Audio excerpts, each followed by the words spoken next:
மாநில தலைவர் திரு எஸ்.ஆர். பாண்டியன் அவர்களையும், தமிழ் புலிகள் கட்சி மாநில தலைவர் நாகை திருவள்ளுவன் அவர்களையும், மே 17 கேட்க மாநில ஒருங்கிணைப்பாளர் சகோதரர் திருமுருகன் காந்தி அவர்களையும், தமிழக மக்கள் ஜனநாயக கட்சியின் மாநில தலைவர் சகோதரர் KM ஷரீப் அவர்களையும் மற்றும் கண்டன பேருரை நிகழ்த்தவிருக்கும் ஐக்கிய முஸ்லிம் முன்னேற்ற கழகத்தின் மாநில தலைவரும் முன்னாள் வக்ஃப் வாரிய சேர்மனுமான ஜனாப் எஸ். ஹைதர் அலி சாஹிப் அவர்களையும், இறுதியாக நன்றியுரை நிகழ்த்த இருக்கும் அதிரி கழக தலைவர் ஜலீல் அவர்களையும் மற்றும் இங்கே தன்னெச்சையாக பெருந்திரளாக மற்றும் அதிராம்பட்டம் நகர ஐக்கிய முஸ்லிம் முன்னேற்ற கழகத்தின் சார்பில் வருக வருக என அன்புடன் வரவேற்கிறேன். அஸ்ஸலாமு அலைக்கும் வரஹ்மத்துல்லாஹி வபரகாத்துஹு.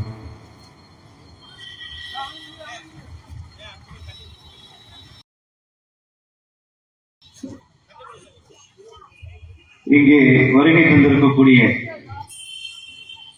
எங்களூர் அதிராம்பட்டினத்தின் அனைத்து ஜமாத் நிர்வாகிகளை, ஜமாத்தை சேர்ந்தவர்களை மற்றும் இங்கே பெருந்திரளாக வருகை தந்து பங்கெடுத்துக் கொண்டிருக்கக்கூடிய எங்கள் பாசத்துக்குரிய அருமை சகோதர சகோதரிகளுக்கும் அவர்களையும், இங்கே குறிப்பிடுத்த வருகை தந்திருக்கக்கூடிய உளவுத்துறை நண்பர்களை, எங்களுக்கு பாதுகாப்பு வழங்குவதற்காக தானாக முன் வந்திருக்கக்கூடிய காவல்துறை நண்பர்களை, இங்கே ஒளிபரப்பு செய்ய வருகை தந்திருக்கக்கூடிய மீடியா நண்பர்களை வருக வருக என்று வரவேற்று, முதலாவதாக கண்டன உரையாற்றுவதற்காக நல்ல ஆடைகள் இருக்கிறது, நல்ல உணவுகள் இருக்கிறது, அன்றாட பழகுவதற்கு நல்ல உணவுகளோடு வாழ்ந்து கொண்டிருக்கிறோம். ஆனால் பலஸ்தீன மக்கள், ஒரு குழந்தை கண்ணை மூடுகிறது, திறக்கும் பொழுது அந்த குழந்தை உலகத்தில் உயிரோடு இல்லை. பல குழந்தைகள் காரணமே இல்லாமல் மரணித்துக் கொண்டிருக்கிறது. எவ்வளவு கொடூரமான நிகழ்வுகள் நடந்து கொண்டிருக்கிறது என்று சொன்னால், நேற்றைய தினம் இணையதளத்தில் ஒரு வீடியோ பார்த்தேன். தன் பேசுவதை ஒருவன் இணையதளத்தில் லைவ் சாட்டாக, லைவ் வீடியோவாக வெளிப்பட்டுக் கொண்டிருக்கிறான். அவன் ஒவ்வொரு நபர்களுடன் பேசுகிறான், கழிகிறான், ஒருவர் வருகிறார், ஒருவர் போகிறார். அப்படியே பேசிக் கொண்டிருக்கும் பொழுது ஒரு சிறிய குழந்தை வீடியோவில் வருகிறது. இவன் அந்த குழந்தையிடம் பேரை கேட்கிறான். எல்லா விடயங்களையும் விசாரித்து விட்டு கேட்கிறான், நீ எந்த நாட்டை சேர்ந்த குழந்தை? அந்த குழந்தை சொல்லுகிறது, நான் இஸ்ரேல் நாட்டை சேர்ந்த குழந்தை என்பதாக. அந்த குழந்தை சொல்லுகிறது, நான் இஸ்ரேல் நாட்டை சேர்ந்த குழந்தை என்பதாக. எதற்காக இந்த செய்தியை சொல்லுகிறேன் என்று சொன்னால், இஸ்ரேலிய கொடூரர்கள், இஸ்ரேலிய அரக்கர்கள் தங்கள் குழந்தைகளை வளர்க்கக்கூடிய விதம் கூட இஸ்லாமியர்களை பார்த்தால் கொள்ள வேண்டும், பலஸ்தீன மக்களை பார்த்தால் வேறு இருக்க வேண்டும் என்ற நோக்கத்திலேயே சிறு குழந்தைகள் வளர்க்கப்படுகிறது. அந்த குழந்தை சொல்லுகிறது, நான் இஸ்ரேல் நாட்டை சேர்ந்த குழந்தை. உடனே அந்த வீடியோ பதிவு செய்யக்கூடியவர் சொல்லுகிறார், நான் பலஸ்தீன நாட்டை சார்ந்தவன் என்பதாக. உடனே அந்த குழந்தை சிரித்துக் கொண்டிருந்த சிறு குழந்தையின் முகம் கோபமாக மாறுகிறது. அந்த வீடியோவிலேயே அந்த குழந்தை கையை ஓங்கி அந்த பலஸ்தீன வீடியோவை போடக்கூடியவரை அடிக்க ஆரம்பிக்கிறது. உடனே அந்த குழந்தையின் தாய் வந்து ஏதோ ஒரு கெட்ட வார்த்தையை திட்டிவிட்டு அந்த வீடியோவை ஆஃப் செய்து விடுகிறார். தாய்மார்களை உணர்வு பட கடமைப்பட்டிருக்கிறோம். இது சாதாரணமான ஒரு நிகழ்வு கிடையாது. ஒரு சிறு குழந்தை ஒரு பெரிய மனிதரை பார்க்கும் பொழுது கொடுக்க வேண்டிய மரியாதையை தாண்டி, ஒரு கண்ணியத்தை தாண்டி, நான் பலஸ்தீனத்தை சேர்ந்தவன் என்ற ஒரே காரணத்திற்காக அந்த குழந்தை கோபமாக பேசுகிறது என்று சொன்னால், எந்த அளவிற்கு அவர்களுடைய உள்ளத்தில் வன்மங்கள் திணிக்கப்பட்டிருக்கிறது. பலஸ்தீன வீடியோக்களை பார்க்கிறோம். அந்த குழந்தைகளை கொலை செய்யக்கூடிய பல வீடியோக்களை பார்த்திருக்கலாம்.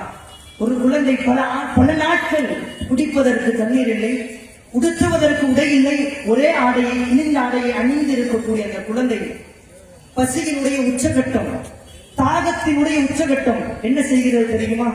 தாகத்தினுடைய உச்சகட்டத்திற்கு பிறகு 2 நாட்கள் 3 நாட்கள் கழிகிறது. அந்த குழந்தை ஒரு இடத்தில் தண்ணீர் கிடைக்கிறது என்று தெரிந்தவுடன் அந்த தண்ணீரை எடுப்பதற்காக ஒரு சின்ன ஒரு வாளியை எடுத்துக்கிட்டு அப்படியே அந்த குழந்தை போய் அந்த தண்ணீரை எடுத்துக்கிட்டு வருது. அந்த குழந்தை வந்து கொண்டிருப்பதை ஒரு வீடியோவாக பதிவு செய்யப்படுகிறார். அந்த குழந்தை வீட்டின் பக்கத்தில் வரும் பொழுது அந்த குழந்தையினுடைய முதுகில் சுடப்பட்டு அந்த குழந்தை குடிப்பதற்கு தண்ணீர் அடி வந்த அந்த குழந்தை அந்த வீதியிலேயே மரணிக்கிறது. சுபஹானல்லாஹ். யோசித்து பாருங்கள் தாய்மார்களை, சந்தோஷமான வாழ்க்கை, நல்ல செல்வாக்கான வாழ்க்கையை வாழ்ந்து கொண்டிருக்கிறோம். குழந்தைகள் கொல்லப்படுகிறார்கள் தாறுமாறாக. ஒரு சிறிய குழந்தை வீதியில் ஓடி வருகிறது. யா அல்லாஹ், யா அல்லாஹ், உங்களை காப்பாற்றுவதற்கு யாருமே இல்லையா? அரபு நாடுகள் எல்லாம் எங்களை அனாதைகளாக விட்டு விட்டார்களே. யா அல்லாஹ், இறைவனே எங்களை காப்பாற்றுவதற்கு யாருமே இல்லையா என்பதாக பேச தெரியாத ஒரு குழந்தை வீதியில் ரப்ப அல்லாஹ்வை அழைத்துக் கொண்டே ஓடி வருகிறது. நாங்கள் நினைத்துக் கொண்டோம் இந்த இடத்தில் அல்ஹம்துலில்லாஹ் பலஸ்தீன மக்களினுடைய ஒரே ஒரு நோக்கம் அந்த மக்களுக்கு ஆதரவாக ஒன்று சேர்ந்திருக்கிறோம். இதனூடாக இஸ்ரேலிய அரசை கண்டிக்க முடியுமா, அமெரிக்க அரசை எச்சரிக்க முடியுமா என்று தெரியவில்லை. ஆனால் ஒன்றே ஒன்று உண்மை, அல்லாஹ்வினுடைய குர்ஆன் பேசுகிறது. உங்களுடைய சமூகத்தில் ஒரு கூட்டம் அநீதம் இழைக்கப்பட்டால் அது இஸ்லாமியராக இருந்தாலும் சரி, எந்த மதத்தை சேர்ந்தவர்களாக இருந்தாலும் சரி, அவர் முஸ்லீம் என்று சொல்லிவிட்டால், இல்லை அவர் ஒரு மனிதன் என்று சொல்லிவிட்டால், அவருக்காக உங்களுடைய அநியாயத்திற்கான எதிரான நீதிக்கான குரலை நீங்கள் கேட்பதுதான் ஒரு மனிதனினுடைய பண்பு என்பதாக இறைவன் திருமறையில் சொல்லுகிறார். அந்த நோக்கம் மட்டும்தான். இன்னும் எவ்வளவு கொலைகள் பதிவு செய்யப்பட்டிருக்கக்கூடிய 18,500 குழந்தைகள், கண்டெடுக்கப்பட்ட குழந்தைகள். இன்னும் இடிமானங்களுக்கு மத்தியில் பல ஆயிரக்கணக்கான குழந்தைகள் கண்டெடுக்கப்படவில்லை. இன்னும் ஒரு அறிக்கை என்ன தெரியுமா? பலஸ்தீனத்தில் கொல்லப்படக்கூடிய 3 நபர்களில் ஒருவர் குழந்தையாக இருக்கிறது. ஒரு தந்தை ஒரு வீடியோவை வெளியிட்டிருந்தார், பலஸ்தீனத்தை சார்ந்தவர். அவரது குழந்தை அவரினுடைய கரத்தில் வைத்திருக்கிறார். துப்பாக்கி சூட்டினுடைய சத்தமும் வெடிகுண்டனுடைய சத்தமும் ஜாஸ்தியாக கேட்டுக்கொண்டே இருக்கிறது. அந்த குழந்தை பயப்பட ஆரம்பிக்கிறது. இந்த குழந்தையின் தன் தாய் இறந்து விட்டார்கள். இந்த குழந்தை அழுது கொண்டே சொல்லுகிறது, தந்தை, இதை விட்டு நாங்கள் எப்பொழுது வெளியே வரப் போகிறோம்? இப்படியான இந்த சத்தத்தை விட்டுவிட்டு எப்பொழுது நிம்மதியான வாழ்க்கையை நோக்கி நாங்கள் பயணிக்கப் போகிறோம்? எங்களுக்கு குரல் கொடுப்பதற்கு இந்த உலகத்தில் யாருமே இல்லையா என்பதாக அந்த சிறு குழந்தையின் அழுக்காட்சியை அவரது தந்தை இணையதளத்தில் பதிவு செய்திருக்கிறார். சுப்ஹானல்லாஹ். யோசிக்க கடமைப்பட்டிருக்கிறோம். உறவுகளை, இது வெறுமனே முஸ்லிம்களினுடைய பிரச்சனை கிடையாது, இது இஸ்லாமியர்களினுடைய பிரச்சனை கிடையாது, இது மனித குலத்திற்கே எதிரான ஒரு பிரச்சனை. இஸ்ரேல் ராணுவத்தை சேர்ந்த ஒரு அயோக்கிய நாய், ஒரு அசிங்கம் பிடித்தவன், திராணியற்றவன், ஆண்மை இல்லாதவன், வாழ்வதற்கு தகுதியற்ற ஒரு நாய் சந்தோஷமாக இணையதளத்தில் ஒரு செய்தியை பதிவு செய்கிறான். அவன் வீடியோ காலில் சந்தோஷமாக அவன் மனைவியோடு சிரித்து பேசுகிறான். இஸ்ரேலிய ராணுவத்தை சேர்ந்த ஒருவன் என்ன சிரித்து பேசுகிறான், என்ன சந்தோஷமாக சொல்லுகிறான்? அவன் சொல்லுகிறான் தன் மனைவியிடத்தில், நான் அப்படியே ஆயுதத்தை துப்பாங்கியை ஏந்தி கொண்டு அப்படியே வீதியில் உலா வந்தேன். பலஸ்தீன வீதியில் ஆண்களையும் பார்க்கவில்லை, பெண்களையும் பார்க்கவில்லை, யாரையுமே பார்க்கவில்லை. யாராவது ஒருவரையாவது சாவடித்து விட வேண்டும் என்பதுதான் எனது நோக்கம். அப்படியே வீதியில் வந்து கொண்டே இருந்தேன், யாரையும் காணவில்லை. எனது கண்ணில் வெறும் 8 வயது நிரம்பிய ஒரு குழந்தை எனது கண்ணில் பட்டது. சிரித்துக் கொண்டே சொல்லுகிறான். எவ்வளவு குடுங்கோலனாக இருந்தால் சிரித்துக் கொண்டே சொல்லுவான். யோசித்து பாருங்கள், சிரித்துக் கொண்டே சொல்லுகிறான். அந்த குழந்தையினுடைய உடலில் எனது துப்பாங்கியில் இருக்கக்கூடிய 355 குண்டுகளையும் அந்த ஒரே குழந்தையினுடைய உடலில் நான் துளைத்து விட்டு அந்த குழந்தையை கொண்டு இந்த இஸ்ரேலுக்கு நான் பெருமை சேர்த்து தந்தேன் என்பதாக தனது மனைவியிடத்திலும் குழந்தைகளிடத்திலும் வீடியோ காலில் சந்தோஷமாக ஒரு குழந்தையை கொன்ற அயோக்கியனுக்கு பேச முடிகிறது என்று சொன்னால், நீங்களும் நானும் உணர்வற்ற சடலங்களாக இந்த உலகத்தில் வாழ்ந்து கொண்டிருக்கிறோம் என்றால் அது மாற்று கருத்து கிடையாது. உறவுகளே, அநீதங்கள் எங்கெல்லாம் நடக்கிறதோ, அநீதங்கள் எங்கெல்லாம் நடந்து கொண்டிருக்கிறதோ அதற்கு எதிராக இறைவனை சாட்சியாக வைத்து நாம் களத்தில் வரவில்லை என்று சொன்னால் ஒரு நாள் வரும், நாங்களும் அழிக்கப்படுவோம், நாங்களும் இப்படியான நிலைக்கு தள்ளப்படுவோம். எங்களுக்கு குரல் கொடுப்பதற்கு இந்த உலகத்தில் நாதியற்றவர்களாக மாறிவிடுவோம். இறைவன் திருமறையில் சொல்லிவிட்டான், லா தஹ்சபன்னல்லாஹ காஃபிலன் அம்மா யஅமலு ஸாலிமூன் இன்னமா யுஅഖிருகும் லியௌமின். அல்லாஹ் சொல்லிவிட்டான். அல்லாஹ் சொல்லுகிறான், அநியாயக்காரர்களை இந்த உலகத்தில் நாங்கள் விட்டுக்கொண்டே இருப்போம். அவர்களுக்கு ஒரு காலம் வரும், அவர்களை நாங்கள் பிடிக்கக்கூடிய ஒரு சூழ்நிலை வரும். அவர்களது மரணம் உலக வரலாற்றை மாற்றக்கூடிய மரணமாக இருக்கும் என்று சொன்னால் அது மாற்று கருத்து கிடையாது. உலகத்தினுடைய ஆட்சியாளன் சொல்லவில்லை, இந்த உலகத்தை படைத்த ஆட்சியாளன் சொல்லுகிறான். அநியாயக்காரன் யாராக இருந்தாலும் இறைவனிடத்தில் அவன் மாட்டக்கூடிய ஒரு நாள் வரத்தான் போகிறது. இதை ஒட்டுமொத்த சமூகமும் பார்க்கத்தான் போகிறது. அந்த இஸ்ரேலிய கொடுங்கோலனை அல்லாஹ் இறைவன் இந்த இஸ்லாமிய உம்மத்தை சேர்ந்த யாரோ ஒரு நபரினுடைய களத்தில் மிக கொடூரமாகத்தான் அல்லாஹ் கொலை செய்யப்பட வைக்கப் போகிறான் என்றால் அதில் மாற்று கருத்து கிடையாது. இன்ஷா அல்லாஹ் அவன் இஸ்லாத்தை ஏற்றுக்கொண்டு அந்த மக்களுக்காக அவன் பாவப்பட்டு அநீதி செய்துவிட்டோம் என்று மனம் திருந்தினாலே தவிர இந்த உலகத்தில் அவன் மோசமாக அளிக்கப்படுவதை நாங்கள் பார்க்கத்தான் போகிறோம். இன்னொரு நாய் இருக்கிறது, உலகத்தினுடைய மிகப்பெரிய மோசமான இந்த அரக்கர்களை உருவாக்கக்கூடிய அமெரிக்கா. சாதாரணமாக எண்ணிக்கொண்டிருக்கிறோம், நீங்களும் நானும் அதற்கு காரணமாக துணையாக இருக்கிறோம் என்றால் மாற்றுக்கருத்து கிடையாது. அவர்கள் ஒவ்வொரு குழந்தைகளையும் கொள்ள இங்கு இருக்கக்கூடிய தாய்மார்களும் ஆண் சொந்தங்களும் நாங்கள் எல்லாம் அதற்கு துணையாக நிற்கிறோம். எப்படி? நீங்களும் நான் அன்றாடம் பயன்படுத்தக்கூடிய பொருட்கள், எல்லா கடைகளிலும் நீங்களும் நான் உணவுப் பொருட்களை வாங்குகிறோம், குடிக்கக்கூடிய ஜூஸுகளை பயன்படுத்துகிறோம். அதில் பாதிக்கும் அதிகமானது இஸ்ரேலால் கண்டெடுக்கப்பட்டு அவர்களுக்கு பொருளாதாரம் சென்று கொண்டிருக்கிறது. இன்னும் ஒரு செய்தியை சொல்லவா? ஐபோன் இப்பொழுதும் தனக்கு வரக்கூடிய முழு வருமானத்தினுடைய ஒரு ஒட்டுமொத்த பகுதியையும் இஸ்ரேலுக்காக செலவிட்டுக் கொண்டிருக்கிறது. யதார்த்தமான நிகழ்வு இதெல்லாம். கிட்டத்தட்ட காசாவில் 78% முழு கட்டிடங்களும் இடிக்கப்பட்டு 1/3 பகுதி மட்டும்தான் மீதம் இருந்து கொண்டிருக்கிறது. இந்த யூதர்கள் யார் என்று தெரியுமா? இந்த கொடுங்கோலர்கள் யார் என்று தெரியுமா? இறைவனின் தூதர் சொன்னார். அதற்கு முன்னால் ஒரு நிகழ்வை அடையாளப்படுத்துகிறேன். உங்களுக்கும் எனக்கும் ஹிட்லர் என்று சொன்னால் ஒரு சில செய்திகள் எங்களுடைய ஞாபகத்திற்கு வரும். ஹிட்லர் யார்? இந்த உலகத்தினுடைய மிகப்பெரிய கொடுங்கோலன் ஹிட்லர். அவனை போன்ற ஒரு கொடுங்கோலனை இந்த உலகம் பெற்றெடுக்கவில்லை, இனியும் பெறப்போவது கிடையாது. காரணம், 9 மில்லியன் யூதர்களில் 6 மில்லியன் யூதர்களை மிக கொடூரமாக கொலை செய்தான். அவனது அந்த கொடூரத்தை பார்த்துவிட்டு உலகமே கொந்தளித்தது. இரக்கமற்ற அரக்கன் யூதர்களை கொலை செய்கிறான் என்பதாக ஒட்டுமொத்த உலகமுமே அரண்டது, பயந்தது. அந்த ஹிட்லர் கடைசியாக ஒரு வார்த்தையை சொல்லிவிட்டு சென்றான்.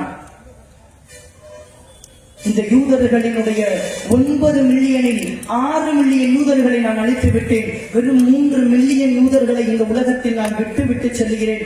நான் ஏன் விட்டேன் என்பதாக இந்த உலகம் எதிர்பார்க்கக்கூடிய ஒரு நாள் வரும். You will think about the Hitler.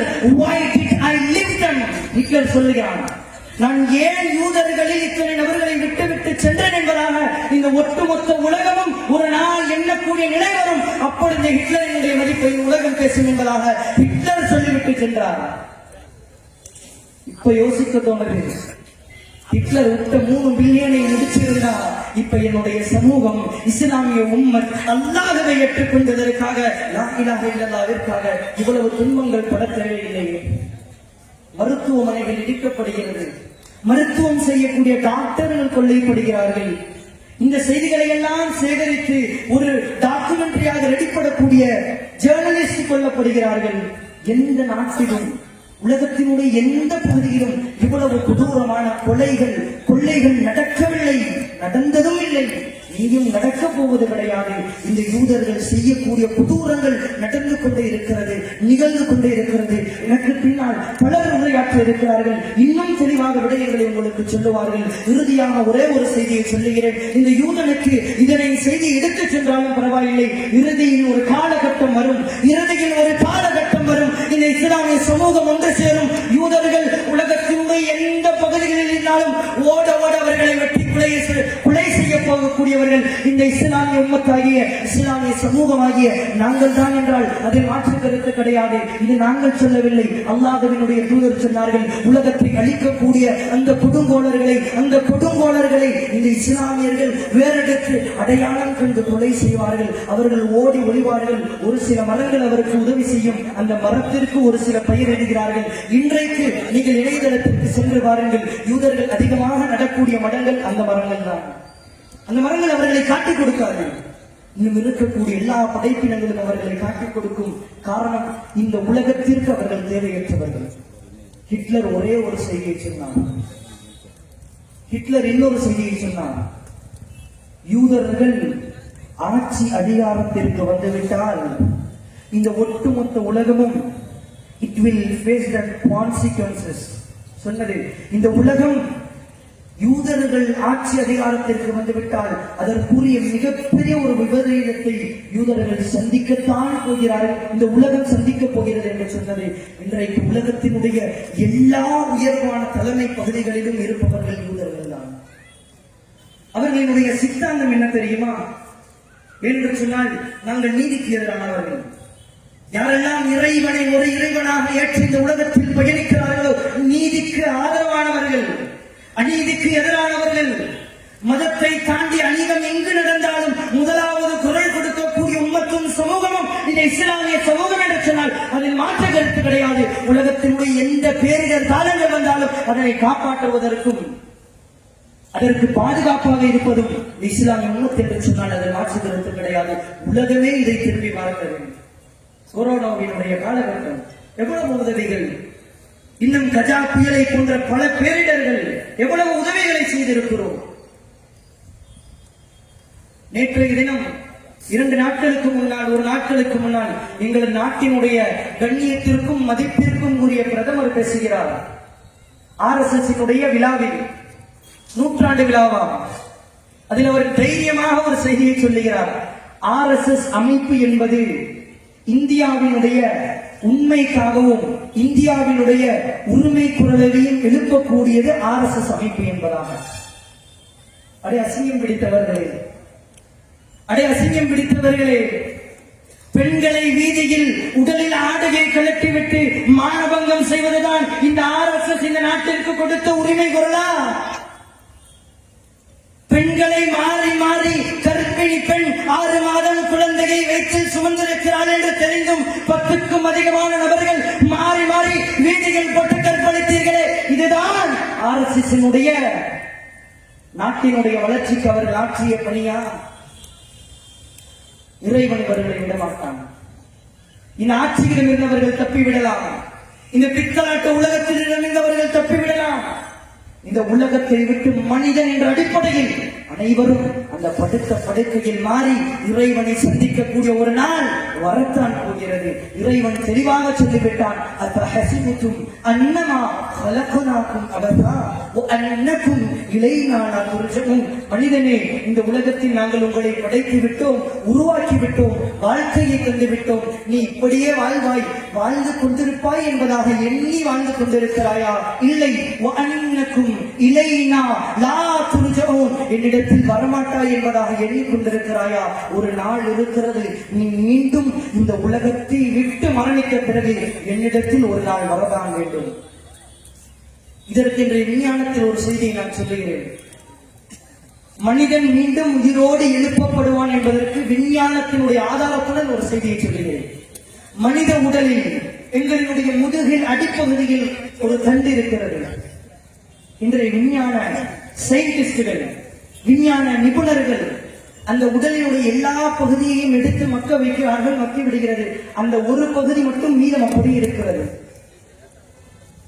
பல நெருப்புகளை வைத்து நெருப்பினுடைய ஹீட்டை அதிக லெவல், எந்த அளவுக்கு இந்த உலகத்தில் நெருப்பினுடைய சூட்டை கொடுக்க முடியுமோ அதை வைத்து அந்த பொருளை சுற்றி பார்க்கிறார்கள். அது அப்படியே இருக்கிறது, எந்த ஒரு மாற்றமும் இல்லை. பல வகையான கெமிக்கல்களை போடப்பட்டு கழுவப்பட்டு என்னென்னமோ செய்கிறார்கள், அது அழியவில்லை. மண்ணை போட்டு மூடி என்னென்னமோ கெமிக்கலை போட்டு மூடுகிறார்கள், அது அழியவில்லை.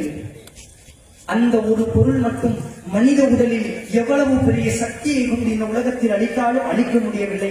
இறைவன் குர்ஆனில் அந்த வார்த்தையை பற்றி தான் பேசுகிறான். அல்சன்னாஹு ஃபாதிரத்தன் ஃபீ உனகிஹி, உங்களுடைய கழுத்து பகுதியிலிருந்து உங்களுடைய இடறி பகுதியிலிருந்து நாங்கள் ஒரு பொருளை உருவாக்குவோம். அதனூடாக நாளைக்கு மறுமையில் உங்களை நாங்கள் மீண்டும் எழுப்புவோம். உங்கள் வாழ்க்கையை ஒரு புத்தகமாக தருவோம். இன்றைய விஞ்ஞானமும் அதைத்தான் சொல்லுகிறது. உறவுகளை இதையெல்லாம் நான் ஏன் அடுக்கி வரிசையாக ஒவ்வொன்றாக சொல்லுகிறேன் என்று சொன்னால், இந்த பலஸ்தீன மக்களுக்குண்டான ஆதரவு, இந்த பலஸ்தீன மக்களினுடைய அழுகுரல்களை, அந்த அழும் சத்தங்களை, அந்த அவர்களுடைய அந்த கதறல் ஓசைகளை உங்களினுடைய காதுகளால் நாங்கள் கேட்டுக் கொண்டிருக்கிறோம். நாங்கள் அழுகிறோம், கவலைப்படுகிறோம், கொந்தளிக்கிறோம். பலஸ்தீன மக்கள் எப்படி தைரியமாக இருக்கிறார்கள் என்ற ஒரு சில நிகழ்வுகளை சொல்லி எனது உரையை இறுதி பகுதிக்கு அழைத்து வருகிறேன். பலஸ்தீன மக்கள், ஒரு தந்தை இருக்கிறார். அந்த போடப்பட்ட குண்டில் தன்னுடைய மனைவி இழந்து விடுகிறார். தனக்கு பிறந்த எல்லா குழந்தைகளையும் இழந்து ஒரே ஒரு குழந்தை மட்டும்தான் அவரிடம் இருக்கிறது. திடீர் என்பதாக நடந்த மிகப்பெரிய ஒரு விபத்தில் தனது குழந்தையும் காணாமல் போய்விடுகிறார். உடனே அந்த தந்தை தேட ஆரம்பிக்கிறார் தன்னுடைய குழந்தையை. அந்த நிகழ்வு நடந்த ஊரினுடைய எல்லா எல்லைகளுக்கும் சென்று தன்னுடைய குழந்தையை பார்க்கிறார். குழந்தை கிடைக்கவில்லை. ஒரு கூடாரத்தில் மரணித்த உடல்களை எல்லாம் அப்படியே அடுக்கி வைத்திருக்கிறார்கள். அந்த தந்தை அங்கும் பார்த்தார், அங்கும் குழந்தையை காணவில்லை. அந்த தந்தை ஒரு சில நிமிடங்கள், ஒரு சில மணி நேரங்கள் கழித்து ஒரு இடத்திலிருந்து ஒரு பிளாஸ்டிக் பையை கையில் தூக்கி கொண்டு அல்ஹம்துலில்லாஹ், இறைவனுக்கே எல்லா புகழும், இறைவனுக்கே எல்லா புகழும் என்று சொல்லி ஓடி வந்து கொண்டிருக்கிறார். எல்லா நபர்களும் கேட்கிறார்கள், ஏன் இறைவனை புகழ்ந்து கொண்டே வருகிறீர்கள்? பை முழுக்க ரத்தமாக வடிகிறது, ரத்தமாக ஓடுகிறது, என்ன காரணம்? நான் எனது குழந்தையை பெற்றுக்கொண்டேன். என்ன, எப்படி, எங்கே உங்கள் குழந்தை? அவர் அப்படியே அந்த பையை திறந்து காட்டுகிறார். அந்த குழந்தையின் கை, கால்கள், தலைகள் எல்லாம் சிதறடிக்கப்பட்டு இரத்த வெள்ளத்தில் கடந்த தன்னுடைய குழந்தையை ஒரு பையில் தூக்கி போட்டுக் கொண்டு இப்படியே சமூகத்திற்கு முன்னால், இறைவன் போதுமானவன், அல்லாஹ் போதுமானவன், எனது குழந்தையை நான் பெற்றுக்கொண்டேன் என்று அந்த குழந்தை ஓடி அந்த தந்தை ஓடி வருகிறார் என்று சொன்னால், அவர்களது உணர்வில் இறைவன் நெருங்கிவிட்டார். எவ்வளவு பெரிய கொடூரங்கள் வந்தாலும், எவ்வளவு பெரிய இஸ்ரேலை கொண்டு 1000 ஆட்சியாளர் வந்தாலும், எங்கள் படைத்த இறைவனுடைய ரப்பினுடைய பாதுகாப்பு போதும் என்ற அந்த ஒரே ஒரு வார்த்தையில் அவர்கள் உறுதியாக இருக்கிறார்கள். இறைவனிடத்தில் மட்டுமே நன்மையையும் கூலியையும் எதிர்பார்த்தவர்களாக இருக்கிறார்கள் என்று சொன்னால் அதில் எவ்வித சந்தேகமும் கிடையாது. அந்த மக்களுக்காக நாங்கள் செய்ய வேண்டியதெல்லாம் ஒன்றுதான். உங்களினுடைய தொழுகைகளை கரத்தை உயர்த்துங்கள், ரப்பு அல்லாஹ்விடத்தில், ரப்பு இறைவனிடத்தில் கேளுங்கள். இங்கு எந்த மதத்தை சேர்ந்தவர்கள் வந்திருந்தாலும் நீங்கள் உங்களுக்கென்று தனித்தனி வழிபாட்டு நிலைகளை வைத்திருப்பீர்கள். நீங்கள் செய்யக்கூடிய பிரார்த்தனைகளில் பலஸ்தீன மக்களை ஒரு நிமிடம் நினைவு கூறுங்கள். அவர்களினுடைய வாழ்வுக்காக இறைவனிடத்தில் துஆ கேளுங்கள், பிரார்த்தனை செய்யுங்கள். உறவுகளே, அந்த சிறு குழந்தைகளினுடைய அழு நிகழ்வுகள் இன்னும் வந்து கொண்டே இருக்கிறது. ஒரு குழந்தை கேட்கிறது வீடியோவை பார்த்து, சிறு குழந்தை 8 வயதுதான் நிரம்பியிருக்கும். எனது தந்தையை கொன்று விட்டார்கள், எனது தாயை கொன்று விட்டார்கள், எனது சகோதர சகோதரிகளை கொன்று விட்டார்கள். நான் மட்டும் தனித்த ஒரு சிறு குழந்தையாக இருக்கிறேன். எங்களுக்கு இந்த உலகத்தில் யார்தான் உதவி செய்ய போகிறீர்கள்? அரபு நாடுகள் எல்லாம் என்ன செய்து கொண்டிருக்கிறீர்கள் என்பதாக சிறு குழந்தை இந்த மீடியாக்களை பார்த்து கேட்கிறது. உறவுகளை சிந்திக்க கடமைப்பட்டிருக்கிறோம். நீங்களும் நானும் வாழக்கூடிய காலகட்டம், இந்த நூற்றாண்டு என்பது மிக மோசமான நிலையில் இருக்கிறது. இந்த நாட்டில் எங்களுக்கு பாதுகாப்பு கிடையாது.